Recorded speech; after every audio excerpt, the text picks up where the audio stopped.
అందరికీ నమస్కారం.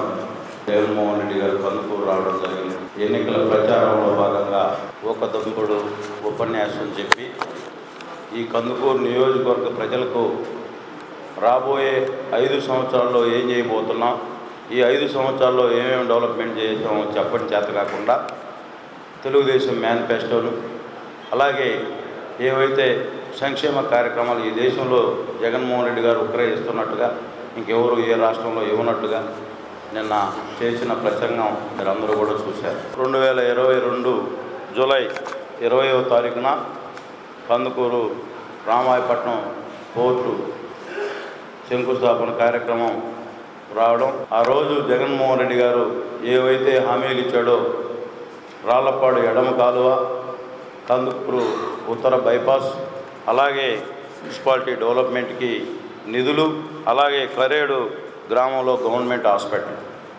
ఈ 4 కార్యక్రమాలు చెప్పి కరెక్ట్గా కూడా 2 సంవత్సరాలు కూడా కాలేదు.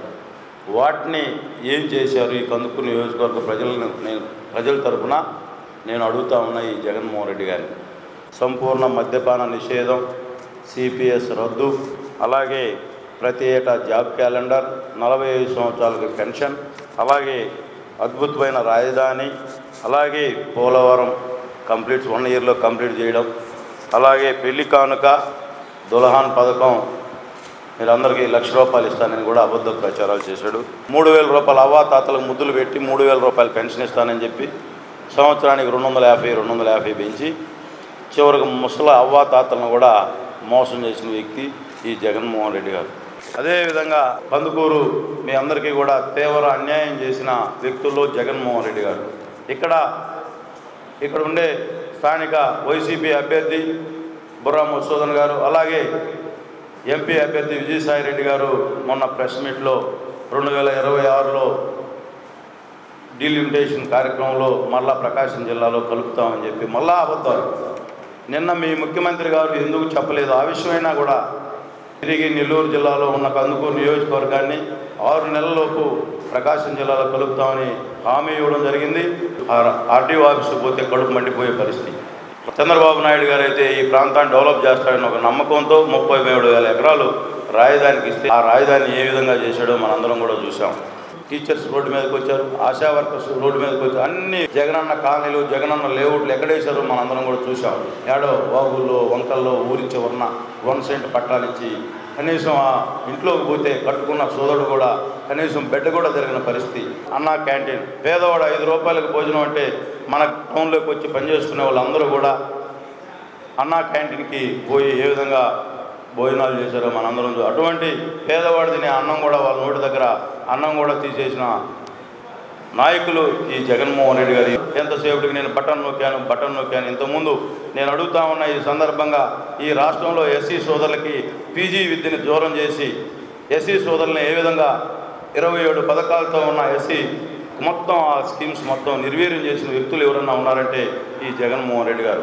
అలాగే మైనార్టీస్ కార్పొరేషను ఏమైందో మనందరం కూడా చూస్తూ ఉన్నాం. అలాగే బీసీ కార్పొరేషన్లో ఎవరికన్నా ఒక బెనిఫిషియర్ ఉన్నాడా ఈ రాష్ట్రంలో అని చెప్పి నేను ఈ సందర్భంగా అడుగుతా ఉన్నాను. అలాగే ఈరోజు కాపు కార్పొరేషన్ ఏమైంది? కాపు కార్పొరేషన్ ఈరోజు ఈ నియోజకవర్గానికి తీవ్ర అన్యాయం చేసి కందుకూరు నియోజకవర్గ ప్రజల్ని ఏ విధంగా ఓట్లు అడుగుతున్నావో నేను అడుగుతా ఉన్నా.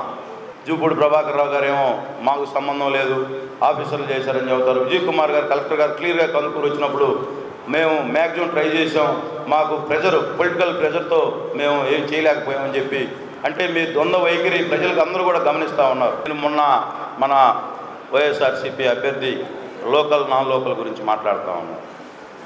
నువ్వు మంచి వ్యక్తి అయితే కనిగిరిలో ఎందుకు పోటీ చేయించలేకపోయో, కందుకూరు ఎందుకు తీసుకొచ్చావో ఈ నియోజకవర్గ ప్రజలకు కూడా చెప్పుంటే సంతోషించేవాడు. మంచి వ్యక్తి, అక్కడ బాగా మంచి సేవలు చేశాడు, మీ కందుకూరు నియోజకవర్గ ప్రజలకు ఇంకా ఎక్కువ సేవలు చేస్తాడని చెప్పున్నా సంతోషించేవాళ్ళం. ఇక్కడ ఏదో భయభ్రాంతులకు గురి చేసి అడావుళ్ళు సృష్టిస్తే ఇక్కడ మేము ఇక్కడే పుట్టాం, ఇక్కడే పెరిగాం, ఇటువంటి అడావుళ్ళు చాలా చూసాం. నాన్ లోకల్ అంటే ఇక్కడ 93 పంచాయతీలు ఉన్నాయి. 93 పంచాయతీలకి డ్రైవర్ లేకుండా నువ్వు కానీ ఆ పంచాయతీలకు డైరెక్ట్గా పోగలిగితే నువ్వు లోకల్ అని చెప్పి నేను నమ్ముతానని చెప్పి ఈ సందర్భంగా తెలియజేసుకుంటూ, అబద్ధ ప్రచారాలు 2019లో చెప్పారు. రేపు మే 13 తర్వాత జగన్మోహన్ రెడ్డి ప్రభుత్వం వస్తే మేము కందుకూరుకి ఏం చేస్తామో చెప్పని చేత కాకుండా ఈ నియోజకవర్గాన్ని ఇబ్బందులకు గురి చేసిన వ్యక్తులు మళ్ళా తెలుగుదేశం పార్టీ మంచిది కాదు, మా వైఎస్ఆర్సీపీ మంచిది, ఓట్లు వేయమని చెప్పి అడుగుతుంటే ఈ కందుకూరు ప్రజలంతా అమాయకులు కాదని చెప్పి ఈ సందర్భంగా తెలియజేసుకుంటూ ఈ కందుకూరు నియోజకవర్గ ప్రజలకి మీ అందరికీ కూడా చేతులెత్తి నమస్కరిస్తూ ఈ రాష్ట్ర అభివృద్ధి, ఈ కాన్స్టిట్యున్సీ అభివృద్ధి కోరి నిత్యం ఈ నియోజకవర్గ అభివృద్ధిని కోరుకునే వాళ్ళు ఎవరో మీరు ఒక్కసారి ఆలోచించి నిర్ణయం తీసుకోవాలని చెప్పి కోరుకుంటూ సెలవు తీసుకుంటాం.